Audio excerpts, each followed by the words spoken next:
Bourbon, Broncos, and No BS.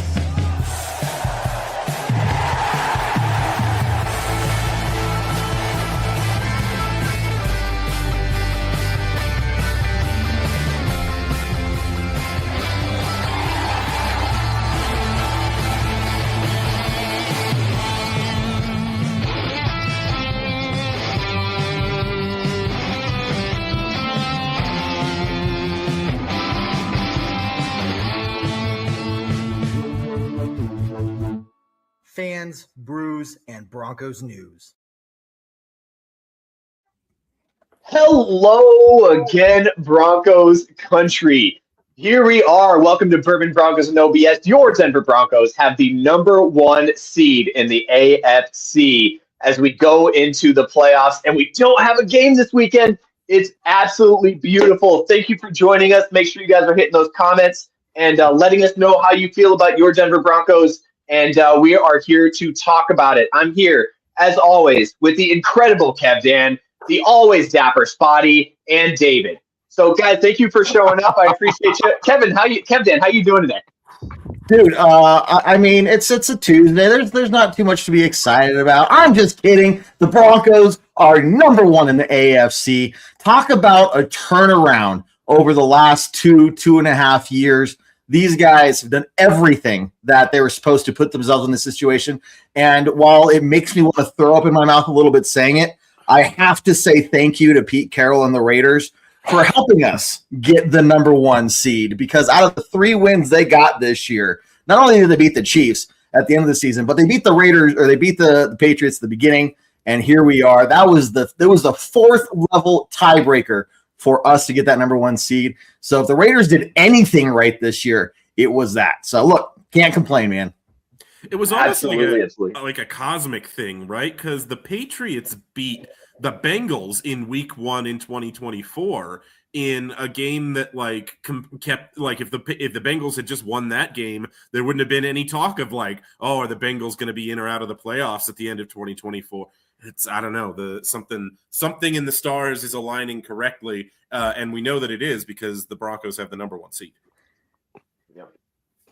You know, it's nice. There's a generation of Broncos fans that are growing up right now seeing team success. They saw a very little, a short period of time, I guess, if you're, 7 or 8 of the Broncos stinking. And that's more about how we have seen the Broncos since the John Elway era. We have not seen a whole lot of losing over the last, each of us is 30-something years old. So over the times of being Broncos fans over 30-something years. So we're seeing now a younger generation that's going to get to appreciate the Broncos like we got to. They're developing those memories that we've always talked about. Hey, I did remember what game, and remember that one time the Broncos got the #1 seed.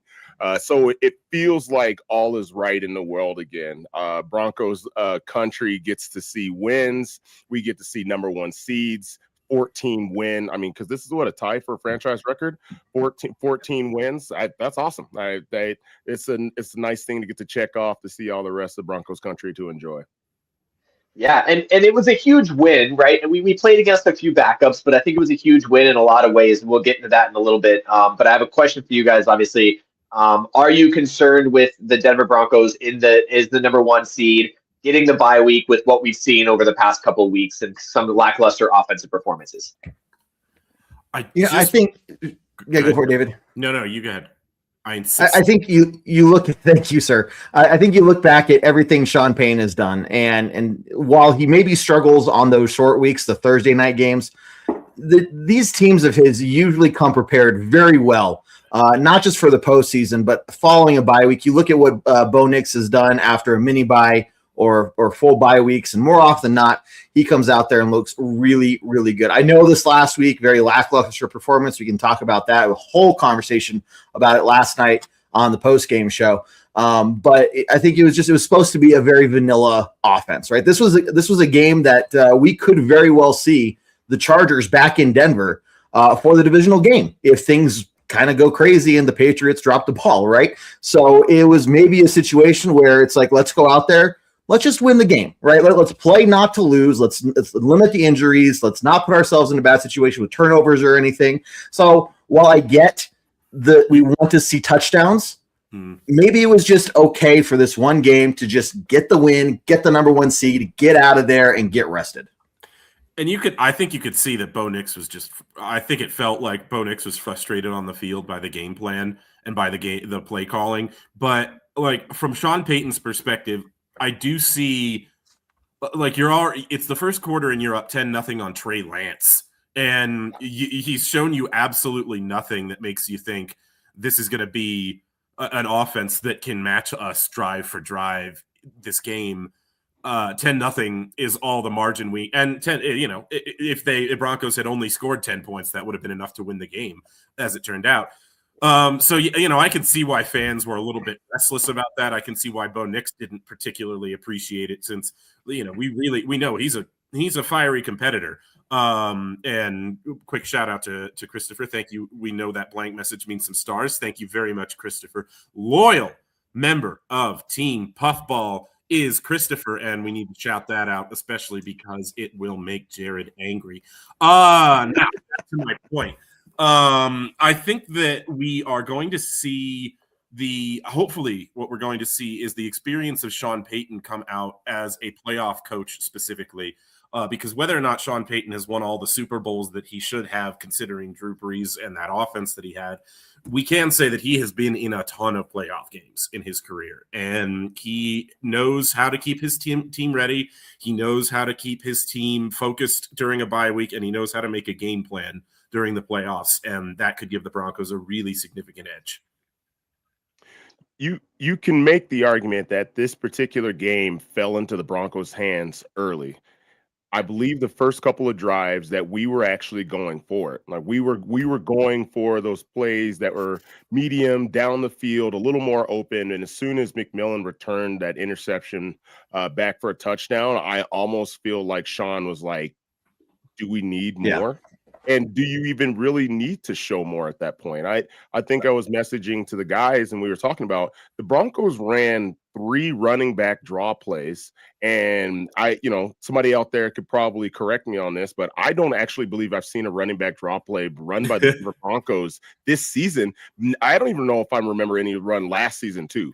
That is the most basic. I mean, you can play that on Madden. I think that's one of the coach suggestion plays right off the bat. Okay. So there was not a whole lot to it. Now, I believe we each watched Tim Jenkson's, and he was talking about the Broncos running Samurai, which is he's like, this is kind of a basic play, but everybody should absolutely be able to run it. He loves Samurai, and the Broncos ran it twice. He's like, this is the play the Broncos ran twice in this particular game, and one of Bo's long runs came off of it.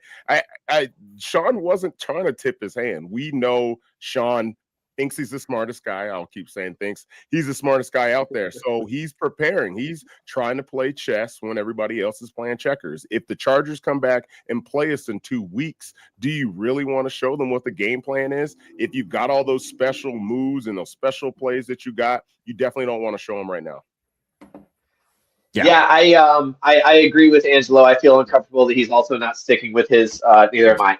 But Spidey, to your point, there's a chance with them having the 7th seed that we see the Chargers next week, right? And so we don't want to be able to show everything we got. I mean, that one drive that we had, I think after it was 10, or I think even before we got the pick 6, I think we ran for nine times and only passed twice. Like, the play calling was 9 runs to 2 passes, which is 100% the opposite of what the Denver Broncos are used to. That's not Sean Payton. It's not Sean Payton. And, we mixed up the running backs. We got a little bit of different looks from different people, and we were just trying to kind of play our game. They were saying that they were slow on the line. If you listen to Bo Nix's post-game conference, he talks about being slow. He said that's on him to keep up the pace, getting to the line. He said that it was just like this kind of like, in general, I think we went up 10, and I think that was the game plan going in. Once we went up 10, it was kind of like, okay, let's pump the brakes a little bit. Let's just kind of play a game to try to not get hurt. I forgot who said it. There was a couple other picks that we almost had. I think Riley Moss definitely almost had one, and I feel like one of our linebackers had one that went right through his hands as well. So, like, clearly we were taking care of Trey Lance. Clearly that we had the game kind of like, as far as the pace of the game, we never thought that we were going to lose it. So there was never a time that we really needed to go out and score 35 points just to showboat, especially since there was no tiebreaker on the line. All we had to do was win the game. There was no tiebreaker. It's not like we needed to put up a bunch of points. All we had to do was win the game. We had it in hand.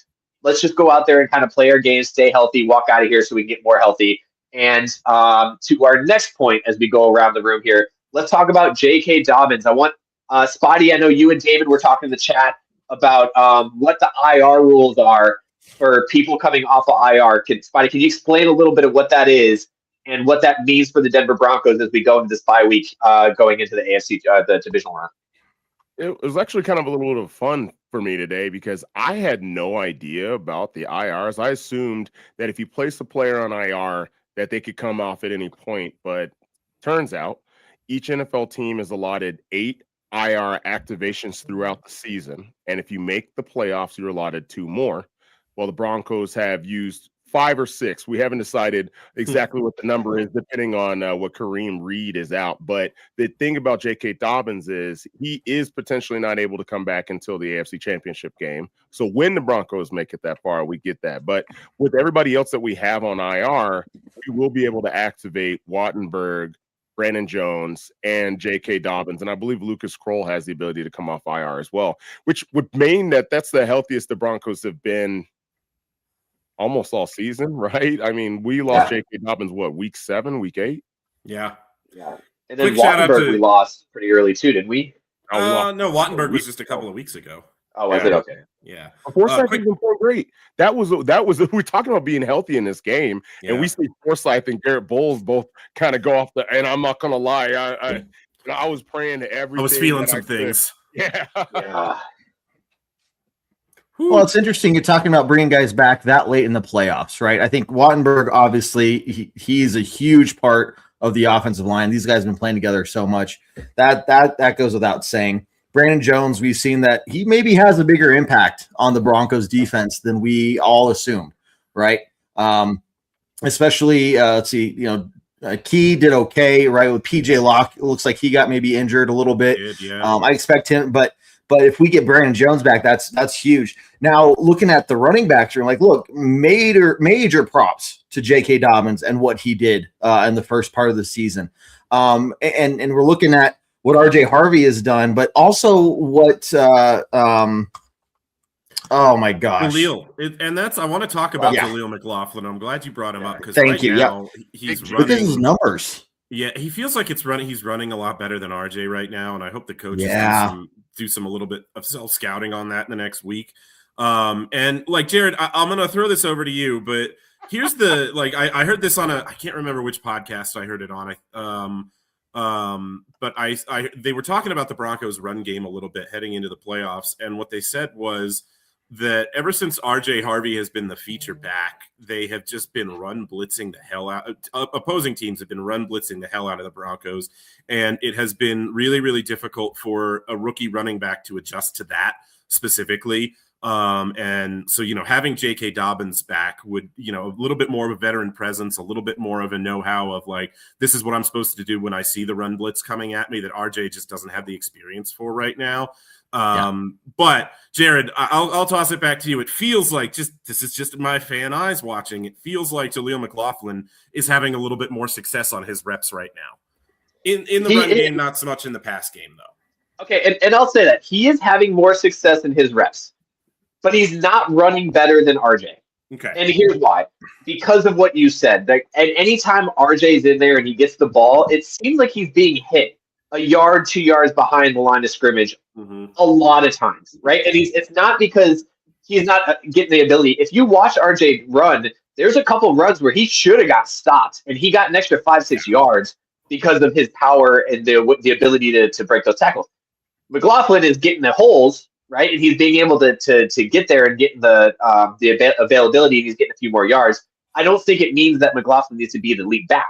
Because the problem is if McLaughlin becomes lead back, it's going to be the exact same thing. You're going to have the same concept in those, okay, they're probably going to run on these plays. We got to send the run blitz on the side that we think they're going to run it. So I don't blame RJ at all. I still think RJ is the better runner. I think McLaughlin is a good runner, and I think he's good in the role that we have him in, which is why you see kind of the two-headed monster in the way we run it the way it is. Now, I do believe that there's a level of dollar for the swear jar. I feel like this is very, very reminiscent of how we talked about Javonte Williams last year.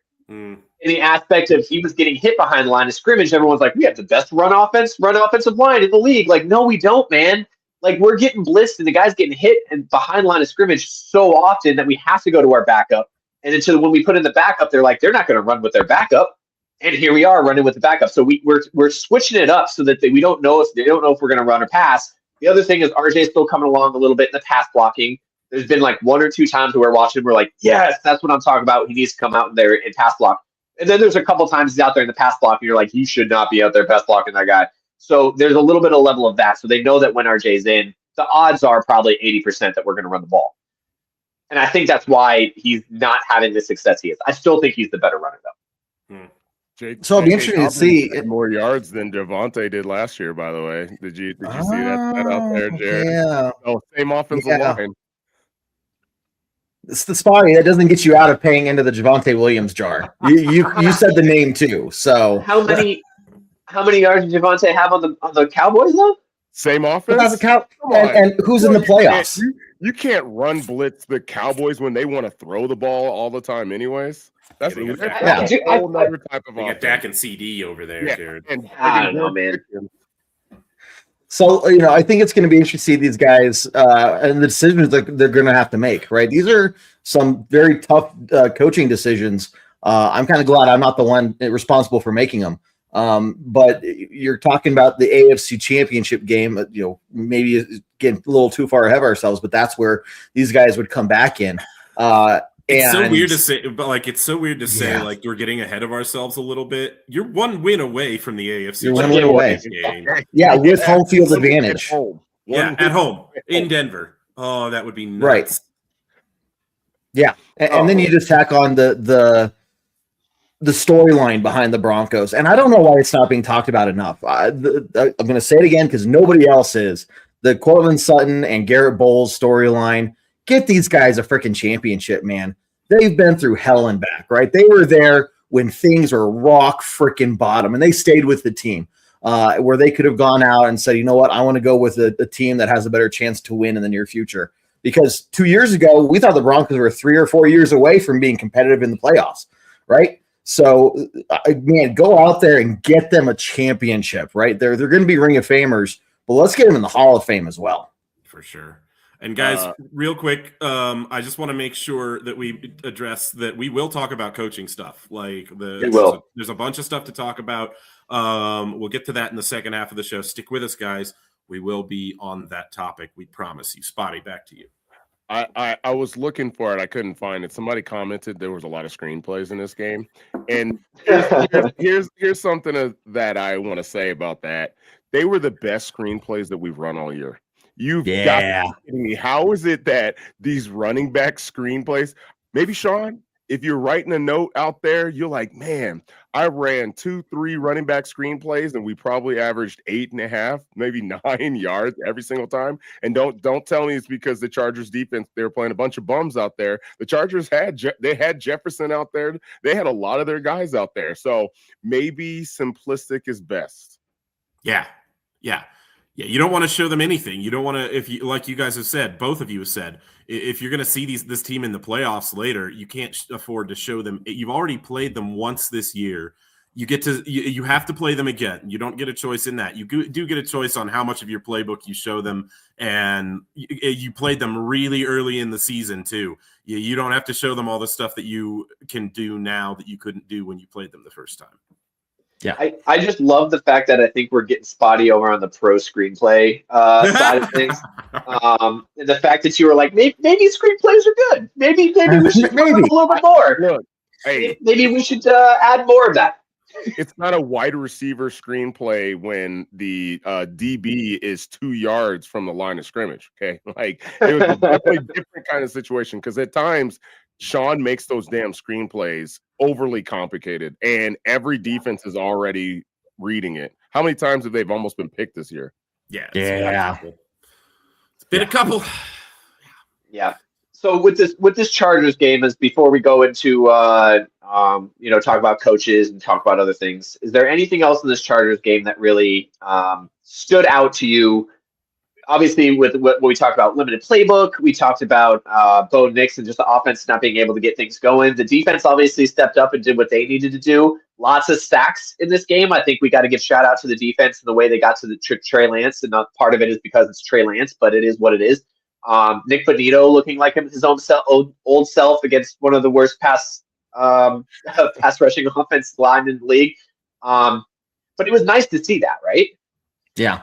Well, and you're talking about get these guys some momentum, right? They're already going to have the bye week, which, affects teams differently, but you get them that momentum. They had a tough win in Kansas City on Christmas, but then you go home in front of the home crowd, you clinch the conference, number 1 seed at home. So you get these guys that, hey, okay, we're back to, okay, here we go, and feeling good about themselves, because you don't want them doubting anything going into the playoffs, right? If they tried and they opened up the full playbook and it looked that bad, right? Then it's like, oh crap, that's a really bad sign. But the fact that they were able to do what they did, both offensively and defensively, in a very kind of vanilla type of game, it's just talking about giving them the confidence and the momentum going into the playoffs there. So when they get back in a couple weeks here, week and a half almost, they're going to be ready to roll. Bringing up Roy's comment here. We keep talking about how everybody had a vanilla game. He just says he doesn't buy that. Bulls, McGlinchey, Miners, everybody got just kind of run over. It looked like Bo was running for his life a lot. And I think that's true. But part of this whole vanilla game thing we're talking about, it's not just on like the play calling. Like I think it was vanilla along the lines of like, we got the 10 wins. Let's stay healthy. I don't think the entire team, especially the offense, was going at 100%. I think they knew that the play calls were vanilla. I think they knew that they just need to get kind of hold the ball for as long as possible to try to get out of there as healthy as possible. And when Bo in the post game conference said that he noticed that there wasn't a lot of urgency in the offense, and he called himself out. He said, "That's on me. I need to get these guys urgent." I think that shows that there was just a level of like, it's week 18. Let's get out of here safe and healthy. Let's win the game, obviously, to get the number 1 seed. Let's get out of here safe and healthy. And as David pointed out, within the first 3 drives, we would have won the game off the first 3 drives, and we couldn't have done anything else with all the field goals. We drove down the field pretty decently, and still been able to walk out of there with a win because of our defense. There was a play that Bo took a sack on, and he stopped moving. He had enough time. He just stood there. Yeah, he just stood there. Okay, and so I understand that we want to say that our offensive line got plowed over, and Bo did take a sack on that play, but you got to be kidding me. I mean, he had to have at least stood there. Seconds. Yeah, if you have a 5-step drop, you stop, you turn around, you look around, and then you move. You have time for a cup of coffee. Yeah. That just shows that there was something going on, because normally Bo's running around, he's running outside, he's stepping up in the pocket, or if maybe it was just that no one was open downfield. So I wouldn't say that the offensive line got plowed in this particular game. Now, I do believe that with some of these routes and some of these plays that we had, that they were going to take longer, and it just wasn't going to happen. I blame David, before I throw this over to you, I blame David for that standing in the pocket thing, because I'm pretty sure Bo listens to our podcast naturally. And so if you listen to the pregame podcast, David had a little bit of a rant about how Bo needs to kind of set his feet and not be so happy. Oh, he did? I think he listened. I think that's what happened. He was like, you know what? I'm doing this for you, David. Let me show you. My feet are planted. Like. Yeah. Okay. First of all, I think if you actually listened to the rant, that it was a lot more of a nuanced take than what Jared is trying to sell you. But I also think that our viewers are savvy enough to know that when Jared opens his mouth, you can probably only believe 50-60% of what he says anyway. Now, I never was expecting. I was excited to see or to hear you bring up that play, though, Spotty. And that's why I said early in the show today that I thought Bo was a little bit frustrated with the game plan. And I think that's why you saw that lack of urgency from him in a game scenario. I think it was that frustration coming out. And that play specifically, I think maybe it was a tweak at all of the Jared, at all the national pundits who say that he needs to do his footwork better. Or maybe it was a tweak at his coach to say, all right, if we're going to do this standstill game plan, I'm going to stand still. if that's what you really want. I saw him get up at the play and shout in front. Like, it felt like he shouted in frustration at an offensive lineman after that play specifically. I like that he's a gamer. I like that he's competitive. I like that he wants to put the pedal to the metal every time he steps out on the field. Let's keep it in perspective for the games ahead, Bo. That's all I'm trying to say. Don't burn it all out right now.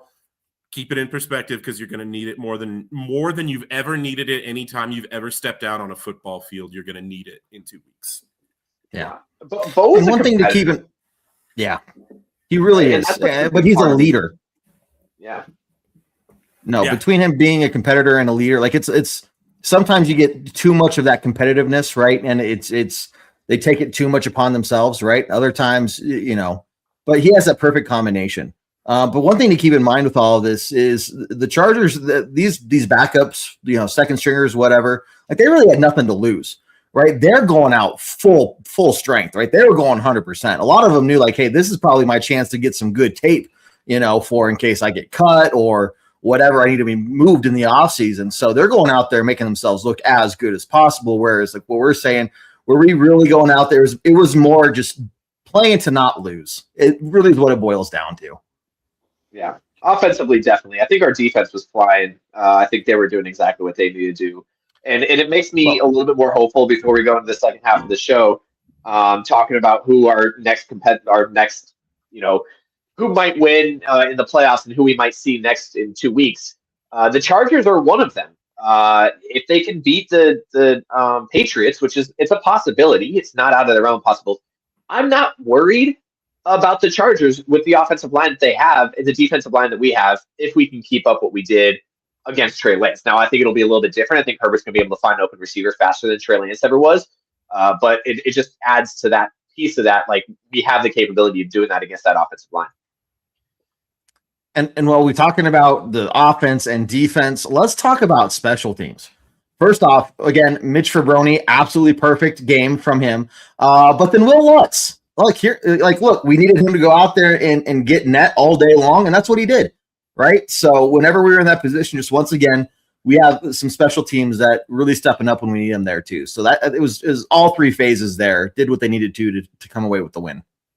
Yeah, absolutely.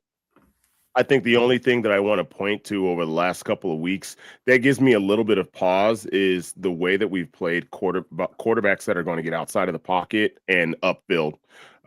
Trey Lance was getting first downs. The kid from Kansas City, 𝐂𝐤𝐤𝐤, was getting first downs running as well. So I think that's the one thing that we need to pay attention to, and that might easily be solved by having the Brandon Jones and allowing Hua to go back to where he needs to be too. So that could be fixed by getting healthy, but almost every single one of the quarterbacks outside of CJ Stroud for Houston has the capability of getting upfield and getting them yards when they need it. Yeah. It's going to be a difficult playoff look for sure. All right, Kev, you want to give us the halftime spiel? Oh, I am ready. You guys take a break, kick back, relax while I go through my little monologue here. Hold on, Kev. Hold on. He just gets to farm that out to you? He gets to He just gets to be okay. Volunteered. Okay. I did volunteer. Maybe next time I'll just. I messed it up in the pregame podcast so bad that they had to remind me halfway through a statement. So I had to go back and do it. I wanted to see him do it again. Show, that's why I'm upset right now. Sorry. Didn't mean to derail you. Back to you. You're good. Okay, guys. Hey, everyone. Thanks for joining us today, and appreciate everybody tuning in. We got a whole second half of the show coming up, so stick around. First off, guys, don't forget, Monday nights, we got our post-game podcast, 8 p.m. Mountain Time. We're still going to do that this next week, even though the Broncos aren't playing. We're looking at all the different games that happen in the wild card weekend and look at who the Broncos are going to be facing. So make sure you tune in Monday night at 8 p.m. This show, Bourbon Broncos No BS, every Tuesday night at 7 p.m. Mountain Time, including during the offseason, which is hopefully a ways from now still for the Broncos. But just don't forget that even when the season ends, we will still be here on Tuesday nights at 7 p.m. Mountain Time. Make sure you check out the pregame podcast. If you want to listen to that, you got to check us out on iTunes, Spotify, Google Play, Stitcher, wherever you listen to your podcast. Look us up there. Hit that follow, hit that subscribe button so you get notified when those things are posted. On game days, obviously no game day this weekend, but that's okay because we will have one in 2 weeks. 1 hour before kickoff, we are live with the Tailgate Talk Show, breaking down all the last-minute information, inactives list, injuries, blah, blah, blah, news, whatever you have to get you ready for kickoff. We also have the score prediction challenge in that show as well, where if you get the score prediction correctly, you get a Broncos jersey of your choice on us. So that is a great chance for you to go over and enter for a chance to win a Broncos jersey. Also, we are the home of the original live halftime show, our Bourbon Broncos No BS halftime hash, guys. Make sure you tune in every halftime for every Broncos game because we will be live breaking down the first half action and getting your guys' quick reactions and quick thoughts from the first half, talking about what the Broncos need to do to win in the second half of the game. Also, this is the perfect time for you guys to head on over to broncosandbourbon.com. It is free to sign up. Tons of things to do there. It is the one-stop shop. If you want to find where the latest shorts are, the latest video or podcast or whatever, head on over to that website. The homepage there has all the latest information and the latest content from us. We also got a ton of really great articles from our guy Adam, who does a really great job breaking down different things, talking about different things. And if you sign up and everything, you can comment and share your thoughts and everything like that. Again, it is free for now. Eventually, during this next offseason, we'll be introducing membership tiers where you're going to have to pay to sign up. And you don't want to do that. But the good thing is for everybody who signs up already or before the end of the Super Bowl, you will be upgraded to that membership tier for free. So this is the time to get in on the ground floor while that website is still getting built out. More of that will be building into the website during the course of the offseason when I have more time to sit down and mess with it. So it'll be a fun little more, I don't know if it's going to be a fun project for me, but it's going to be a project nevertheless, as I try to continue to make that look better and give you guys even better content. But head on over to broncosandbourbon.com, sign up for free today, and enjoy everything we have over there for you. Make sure you're following us on YouTube, Facebook, Instagram, TikTok. Again, the social medias, we're there. Jared did start up the OnlyFans again. I'm not too keen on what he's been posting, but if you want to kind of see more of the behind the scenes of Jared, head on over. I'm just kidding. We don't have the OnlyFans, but not officially anyway. So Jared's been sending me stuff, and I'm just hoping that that's like him showing me what he's posting to OnlyFans, because otherwise I wouldn't be seeing it myself. First, I was like, "Did you mean to send this to David?" Because I don't know why you're saying this to me. Most of the time, because I sent them to you afterwards. My bad. Good Jared, stuff, guys. I do have a question for you. When Kevin was starting his spiel and you were turning around to get a drink from your fridge, be honest with me. Did you almost lose your balance? Can you just okay? I knew it. I saw it on your face. Can you be cool? Just once, be cool. I saw it. It was so subtle, but it was like, oh, did anybody see that? Yeah, I haven't had that much to drink. Yeah, I was waiting for the rock. I was waiting for the waves. Yeah, that's. Man. Good guys, it is time for the second half of the show. So, Jared, sir. Yes, absolutely. So there's two big things that we need to talk about in the second half of the show. Obviously, the big one is what does the seeding look like? Who is our potential opponents and how do we feel about them? We'll talk about that first, and then stick around because there's a lot of news around the NFL. If you want to listen to us talk about where we think some of these coaches, specifically ones that are getting fired that nobody expected, may end up, and then the coaching vacancy in the AFC West. So we're going to talk a little bit about that. But first, let's talk about the upcoming game. Obviously, we have a bye week. We get the first round bye. There's a lot of games this weekend that we got to pay attention to. As Broncos fans, who are we rooting for, and who do we want to see next week? And I know this is kind of a mixed question because there's a lot of options here, but the big answer for me that I'm looking at is obviously if the Chargers beat the Patriots, we see the Chargers. That's a straight up, if that happens, we're looking at the Chargers. The rest of it's kind of mixed in. The odds of us seeing the Jags are probably not good if the Patriots win. But Steelers, Texans, Bills, and Chargers. Those are our looks. Who do you guys want to see? Yeah, well, no chance to see the Jaguars, just so everybody knows that. if I want Buffalo. I want Buffalo. Payback. There's no better way to cut your teeth in these playoffs besides getting someone who smacked you around last year. And it's not the same team as there was last year. They're not the same team as there was last year, okay? And I believe that we have the recipe to beat the Bills. But every national pundit is going to say, well, Josh Allen is Superman. There's no way he's going to lose this game. And damn it, we're his kryptonite. I love the discourse around the Bills this offseason because it really started like a couple of weeks ago. It was, oh, well, it's Josh Allen's turn because Pat Mahomes isn't in the playoffs and Lamar Jackson isn't in the playoffs. And now it's like all the pundits have gotten a little bit more time, and they're like, no, this is still just as tough as it's ever been. And like the Bills aren't like Josh Allen is still Superman, but the Bills aren't some juggernaut team that has a great defense. They have a kind of crummy defense, and the best way they have to win games is to run the crap out of the football with Cook and with Josh Allen. So yeah, there's flaws to every AFC team here.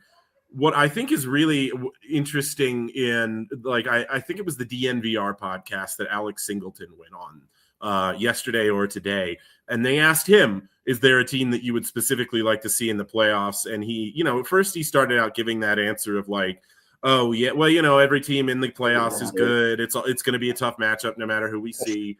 But then he let one thing slip, and he said, there's one team in this group that beat us in our own house this year. But then he kind of immediately pivoted back to, but anybody we see is going to be really challenging.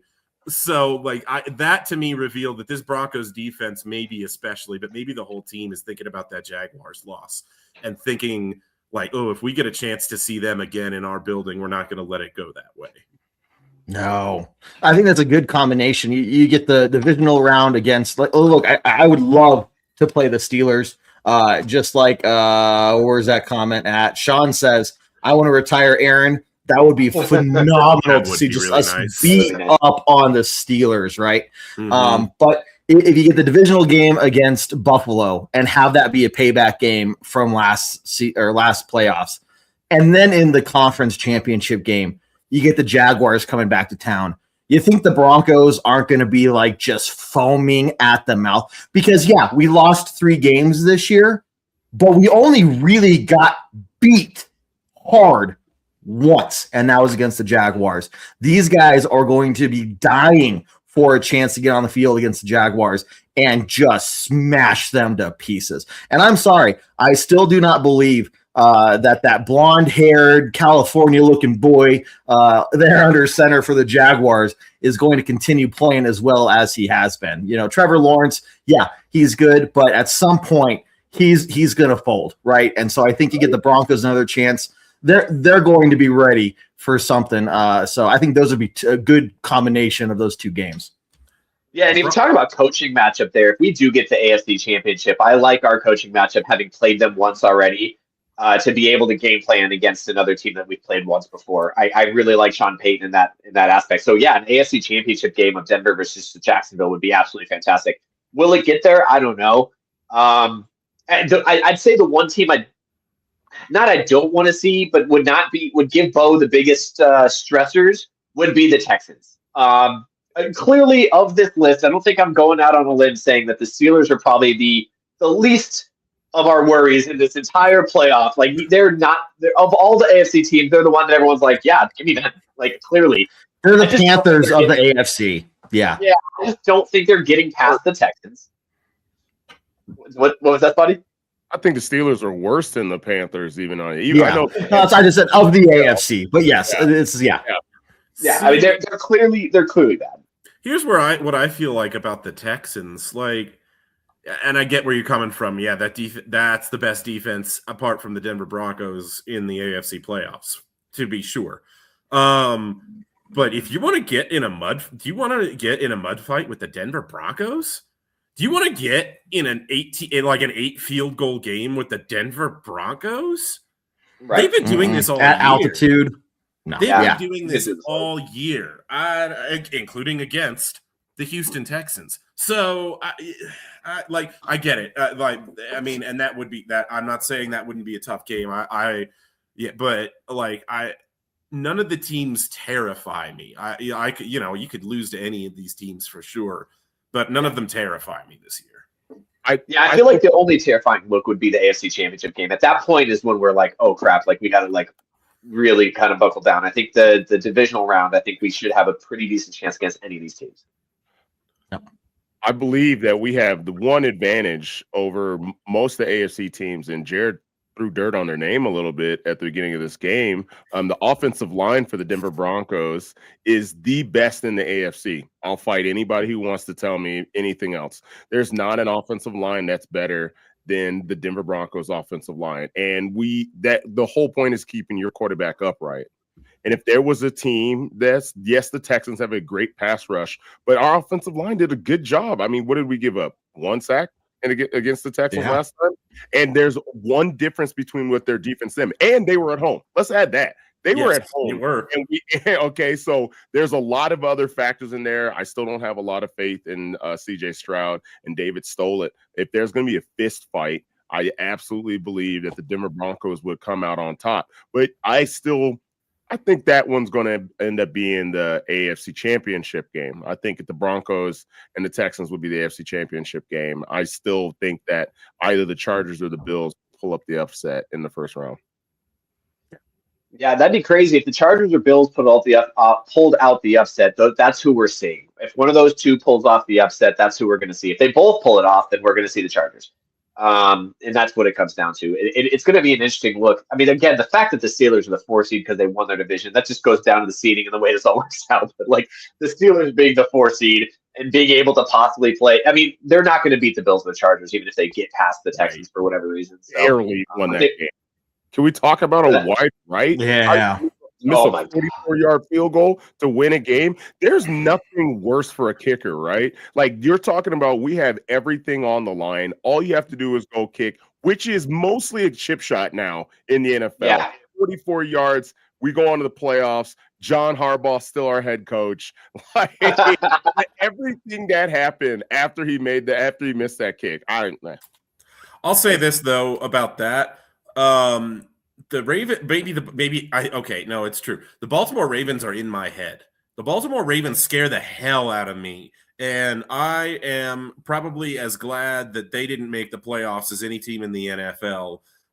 Just because Lamar Jackson is that guy. And I know Josh Allen is that guy too. But there's something about Lamar. Maybe it's the hurt they put on us last year. I'm really glad that we do not have any chance to face the Baltimore Ravens in these playoffs. Yeah. You know who's probably happy about that? Who's that? Texans. Yeah. Oh, yeah. I 100% believe that Lamar Jackson could end up beating the Texans. Yeah. That's it. Lamar Jackson could beat any team in the NFL just on a given day. That's the thing. Lamar Jackson could just wake up and decide to be the best player on the field, and then that's it. That's it. Yeah, and you get them on a roll.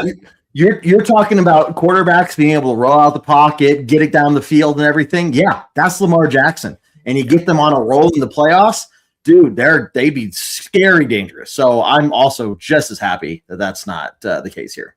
Well, Jared and crew, I want to use that as a good transition into coaching talk because as we know today, we were all shocked by the firing of Baltimore Ravens coach John Harbaugh. Yeah, Jared, I'm taking it again. It's happening. It's happening. And you know what? Struggle for control here at the show. If you had just decided to say one nice thing about me while you were introducing us during the opening of the show, you thought I forgot. You thought I forgot that I didn't see it, but I saw it and I didn't forget.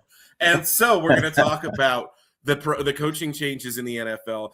But guys, I want to start here. The Las Vegas Raiders have not only requested permission to interview Vance Joseph for their head coaching position, they have also requested now permission to interview Davis Webb, Broncos quarterbacks coach, for their head coaching position. Quick aside, Davis Webb at 30 years old getting head coaching interviews in the NFL makes me just depressed as all hell. Yeah. I've seen at least one tweet that the interview of Davis Webb would be more geared towards potentially hiring him as Vance Joseph's offensive coordinator. Yes, exactly. Were that hire to be consummated. So, guys, let me just and I'll toss this to you, Spotty, first. What are your overall fears about brain drain for this Broncos team coaching staff going into this offseason? We saw what happened with the Detroit Lions when they lost Aaron Glenn and Ben Johnson over this last offseason. They're not a playoff team this year. Are you as concerned that the Broncos could be hit with that this offseason, or are you thinking that maybe we're a little bit more insulated? I think the nice thing for the Denver Broncos is the fact that Sean Payton is the play caller on offense. So offense first, right? The thing about a lot of these other teams is they see regression when the offensive coordinator, the guy who's calling all the plays, leaves. And with Sean calling it for us, we're kind of okay in that particular situation. I do believe, someone mentioned Leonard. I think there are some in-house candidates for defensive coordinator that would make me feel comfortable. Unlike the Detroit, Campbell, as some of us know, and or at least maybe I personally feel, he is more like yes, he's the head coach, but he is the delegator. So everyone else is doing things. And things did not get better when he was playing or calling plays. So Vance Joseph 100% deserves to be a head coach somewhere. I'll still make the argument that I think that defensive coordinator is his peak. And there's nothing wrong with that, right? There are other men out there, there are the other coaches out there that they've found at their peak. Okay, Josh McDaniels is one of those people. He's found that his peak is offensive coordinator after I don't know how many times this guy's been a head coach elsewhere. So he does deserve it. But if I was Vance Joseph and I was taking a look at everything and all the jobs that were out there, I would only say maybe 2 of the job positions are even worth my time to go after. And I think that's the Giants. And of course, the best job position is the Baltimore Ravens. It's not even close. Yeah. Yeah, it's interesting that Ken's not watching because he's a big BJ. Not a huge fan of BJ. So if you come back here, yeah, that's a good word for that. But it is funny. So he was a head coach. He did get the opportunity. If he goes back and he does another time and it just doesn't work out for him, maybe he's a Wade Phillips, right? Just everywhere he goes, he has a great defense. He knows how to be a defensive caller, and just head coaching wasn't in it, and that's fine. And you go in there. What I like about this, and yes, while I think there's probably going to be detraction through the playoffs, I think there's that's a distraction from a lot of things for these play callers. Luckily, none of them, other than Vance Joseph, is a play caller.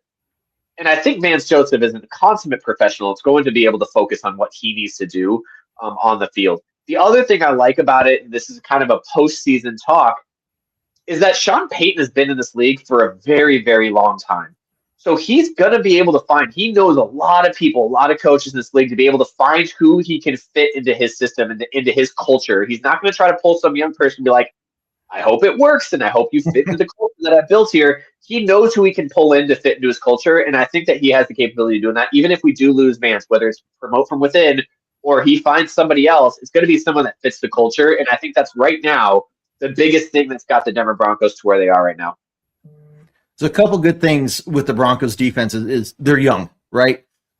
Very deep on the depth side of things.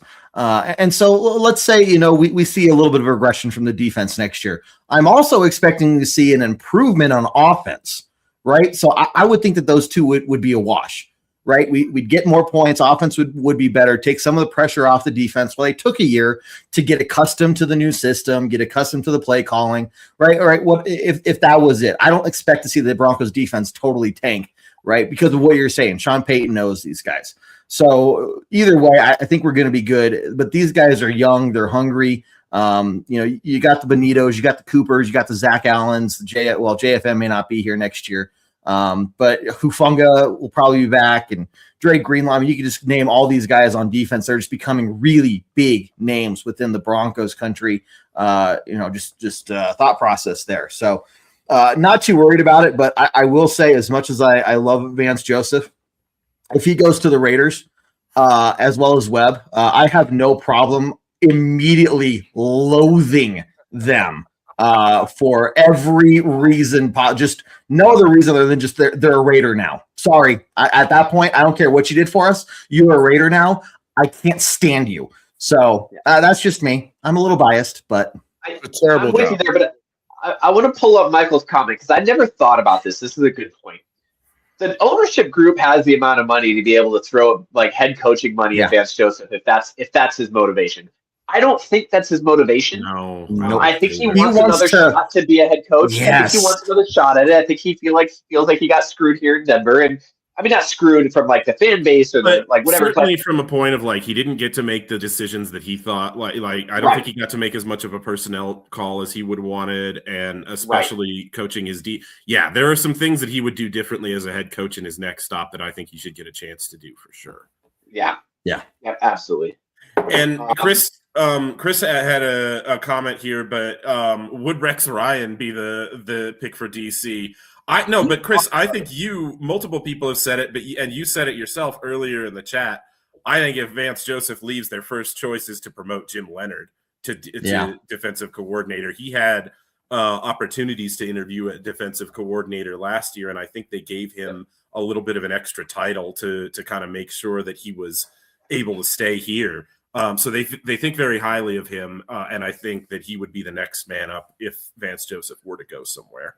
I think that's in preparation for Vance Joseph to leave. Right? Yeah. I believe that they've been very intentional about people leaving, and so they're either giving them a new position or sweetening the pot a little bit. I actually giggle a little bit when we talk about the Denver Broncos offensive coordinator. How many of you out there actually know who the Broncos offensive coordinator is? Wait, there's the hand. Yep, Lombardi. On paper. Yep. Yes. Yeah. Yes, Joe Lombardi on paper. Yeah, If it's not Lombardi, then I don't know who it is. Yeah, a lot of people think it's still Davis Webb because he's the one who called plays during the preseason. Right. Yeah. No, and in preparation, they know that he's a good play caller. But as far as getting offense together and going like through team stuff, it's Sean Payton. Lombardi's getting he's basically an offensive like scout. Like you could put a hat on Joe Lombardi that says "I'm helping," and that's about his contribution to the team. Hey, he's getting paid for it, so it doesn't matter. He stands up in front of the microphone during press availability sometimes, and that means that Sean Payton doesn't have to do that. So that's what Joe Lombardi is doing. Yeah. So I know we're talking about this just really quickly. Out of all these coaches that have been fired, the Jets did not fire their head coach. Seriously? Once again, defensive head coach that got 0 interceptions during the year, and they retain that guy? Come on. That there is a huge, I feel like that a bunch of owners around the NFL knew the John Harbaugh thing was coming. That's what I think. I think they knew that was coming. And like we talked about earlier, they are not going to go after John Harbaugh publicly unless they think they have a shot at getting him. So they're not going to fire a coach unless they know they've got the guy they want is going to be coming into their building. Well, the Jets are also like a shit show of an ownership group, and because the way they treated Salah, that was awful. The way that they treated him as a head coach and the way that they did him. That was unnecessary, and he was actually a really good coach, and they were having a tough year, and they just went hard on him. And obviously, he's doing well, but in general, I think that whole group is just maybe they look back on that maybe we shouldn't have fired him so soon because this is only his first year as head coach, right? Well, yeah. We're letting the idiot son decide things based on Madden ratings. Oh my gosh. Well, I think more than anything, they're trying to avoid the Raiders situation. The Raiders are going to be paying 5 coaches with the hire of their next coach. Okay, they're still, and that didn't include the fact that they paid a lot of money for Chip Kelly to be their offensive coordinator. If I'm not mistaken, the graphic said $50 million. 5 coaches for the Raiders. That's insane. And there's a lot, and the Raiders cry poverty franchise all the time. So as an ownership group, they don't have as much money as everybody else. I think for New York, they're looking at it and they're like, okay, we gave you Justin Fields and Tyrod Taylor, traded away Sauce Gardner, Quentin Williams, traded away. I mean, they had no one else. And then now Breece Hall is going to leave them in free agency. So he's probably get fired halfway through next year. At what we've seen, what continuity can do to a quarterback, or what can continuity do to a team over the next couple of years. I would almost feel bad. I feel like Jaden Daniels, now that he's going to have his second offensive coordinator in this many years, is probably going to suffer as well. Yeah, and I like Aaron Glenn. I like Aaron Glenn as a head coach. I do. I liked him in Houston. I think was it Houston? He was in Detroit. Was he Detroit? Yeah, that's where that's his last stop, Detroit. Okay. So I think he's got a lot of opportunity there. And again, I have never been a fan, even here, of firing a head coach after 1 year, because unless you hired them way before the draft for him to be able to have his own scout team to be able to tell you exactly who you need to draft, it's not your team. You're inheriting whatever the year before you gave you, and you have to build up to it. I mean, even Sean Payton, right, came in our first year. We didn't make the playoffs, and we were awful, and him and Russell Wilson had this huge falling out, and then he got to build his team, and now we're here. Now, granted, Sean Payton's been in the league for a lot longer and is, built a little bit more trust, being a Super Bowl winning quarterback or coach, but it's just a hard situation, which goes back to the Harbaugh situation. The hell are they doing after 18 years of being the head coach? You have one missed field goal away from making the playoffs again, and you're like, yeah, it's time to move in a different direction. It's funny, too, because I feel like if that field goal is made, I'm wondering if the same thing would have been done on the Steelers side, because the Steelers fans have been calling for his name for a while. And they've only had like 5 coaches. They've had like 5 coaches their entire franchise. 3 coaches, their entire franchise, which is wild. Since the 60s. Yeah. I'm just saying, Steelers fans are also insufferable, and they've been asking for Tomlin to get fired even when he makes the Super Bowl. So I would like to say that we're bad fans at times, but we're not that terrible. And John Harbaugh is going to get to go wherever he wants. I saw a couple people talking about him and the Raiders. He's not going to the Raiders. No. More likely that he goes to the Giants. We talked about this before the show, and I think it's worth mentioning. He could go to probably about 20 teams and say, I'd like to coach your team. And they would turn to their head coach immediately and be like, you're fired. Get out. Get out. Why are you still here? Sorry, man, we're going in a different direction. I'm taking John Harbaugh because he wants to come here and he wants to coach for our team. And unfortunately for that coach, whoever it is, but he has an opportunity to do kind of whatever he wants. And I think, like David said, the Jets, there's a couple other places that may be wanting to interview him without firing their coach, because what's the other options? There's not a lot of great head coaching looks this offseason, other than maybe Vance Joseph and maybe a few coordinators that are in these playoffs right now. Stefanski's the other big name. Oh, yeah, I forgot. I keep forgetting. Stefanski's going to get a job. Stefanski's going to get a job. I know you say that, but I feel like the feeling around Stefanski is that he's just a really good coach who got stuck in a situation. Is what happened. 2-time coach of the year. Yeah, and the Deshaun Watson trade was, it's. I think now the kind of the accepted narrative around the league is that Stefanski didn't want to do that, and ownership and the GM really wanted to do that, and so I would be if nothing else, I would be intrigued to see what Stefanski can do at a next stop with players, players that will play in the scheme that he wants to play, if not players that he handpicks himself.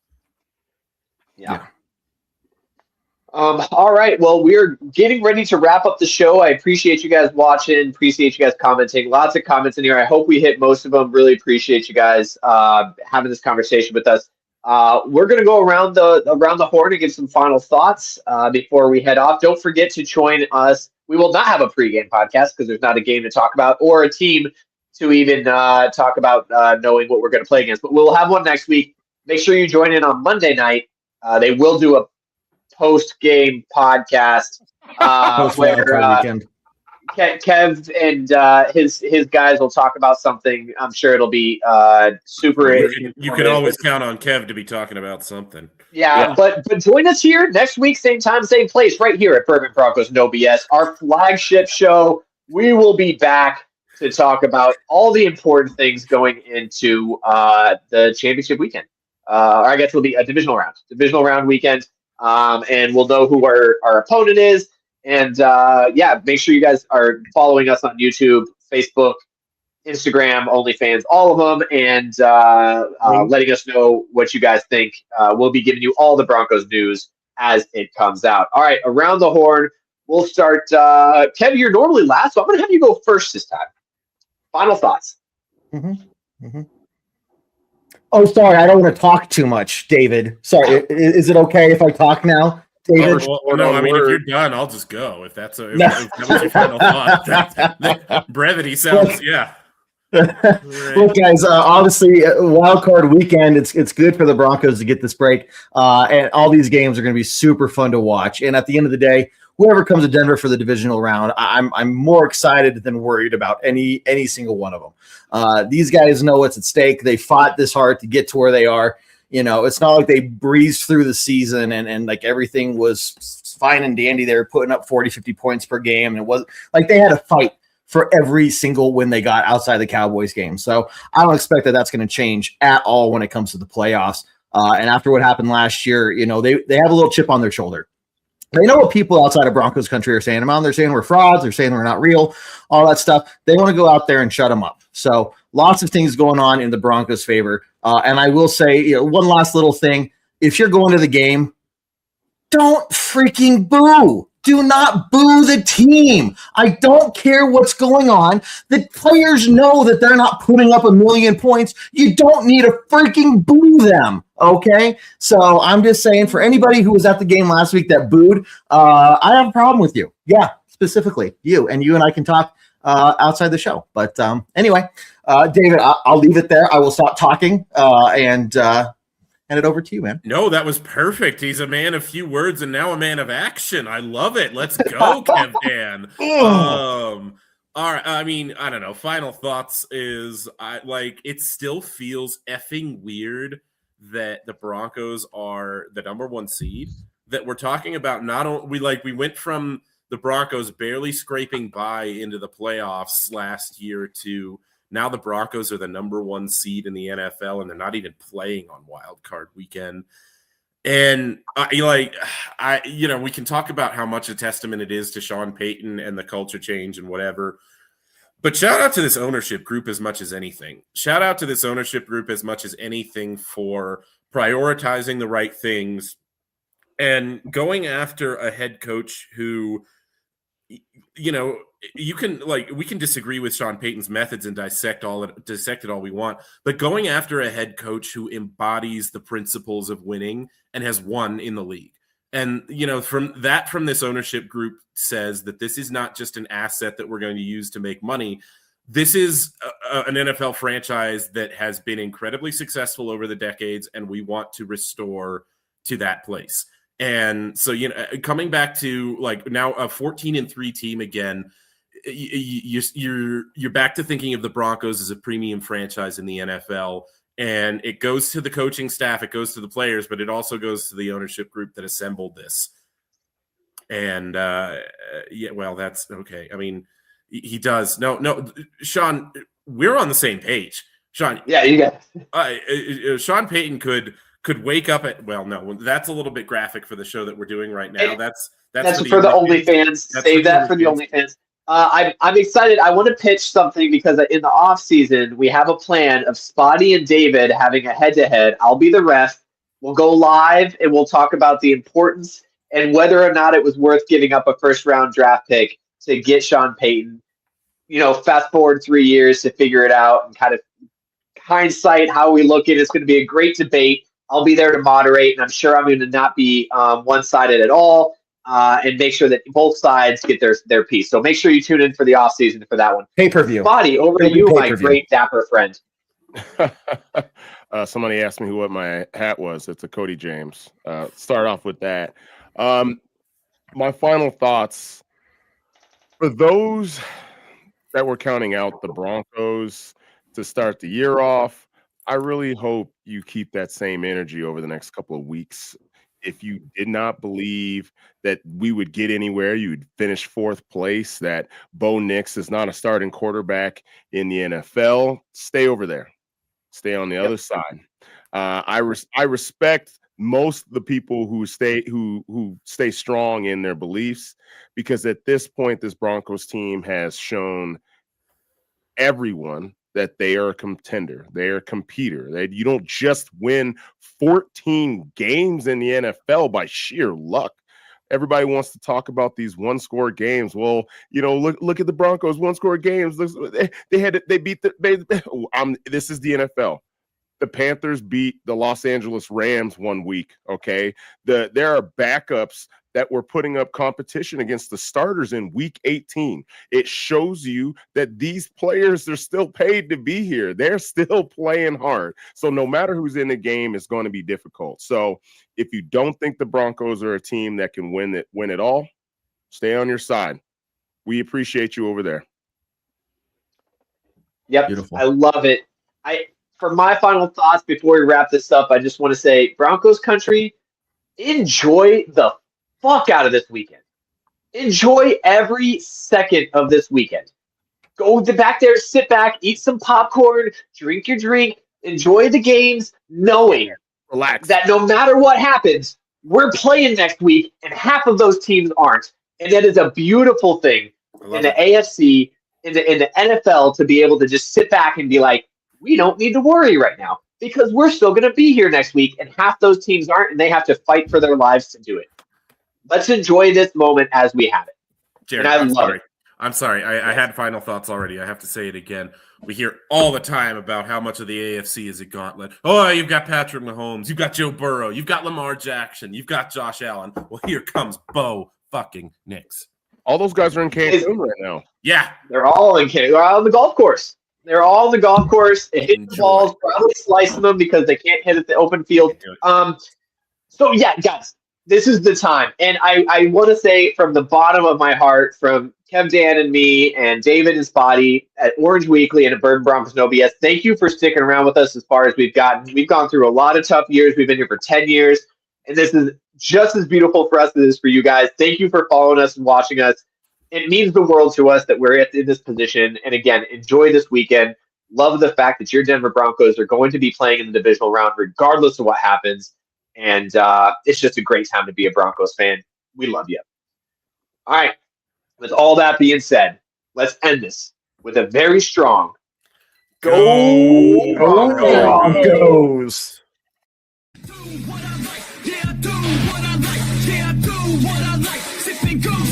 Right, and I go with the flow. Yeah, I go with the flow. Yeah, I go with the flow. 'Cause I know I'm the show. In the zone, here I go. In the